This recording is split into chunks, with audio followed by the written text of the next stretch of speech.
IELTS vocabulary, understanding and using abject.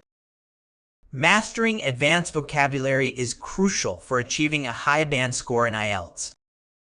Today, we're focusing on a powerful word that can elevate your writing and speaking: abject.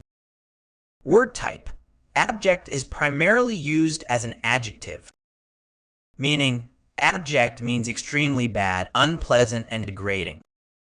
It often describes a situation or condition that is miserable, wretched, or contemptible to an extreme degree. Word history: the word abject comes from Latin. It's derived from abjectus, the past participle of abjecare, which means to cast off or throw away. This origin reflects the idea of something being discarded or rejected, which aligns with its current usage to describe extremely undesirable states or conditions.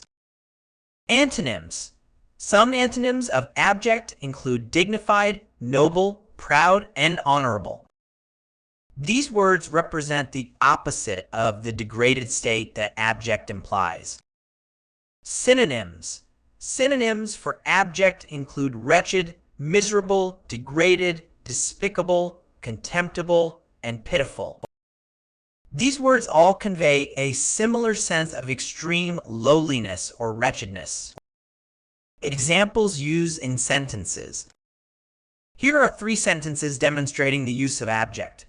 The refugees lived in abject poverty, lacking even the most basic necessities.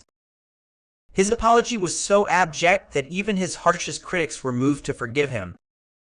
The once proud empire had fallen into a state of abject decay, its grand buildings now crumbling ruins. Common errors in use. One common mistake is confusing abject with object. Remember, abject is an adjective describing an extreme state, while object is typically a noun or verb with entirely different meanings. Another error is using abject too casually.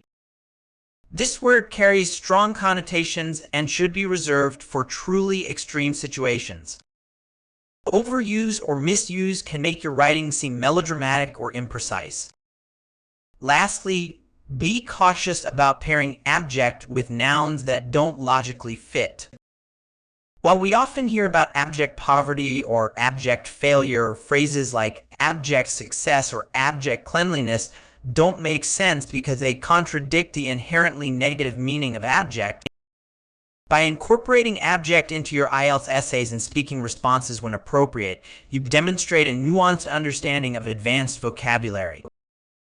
Remember to use it judiciously and in the right context to showcase your language proficiency effectively.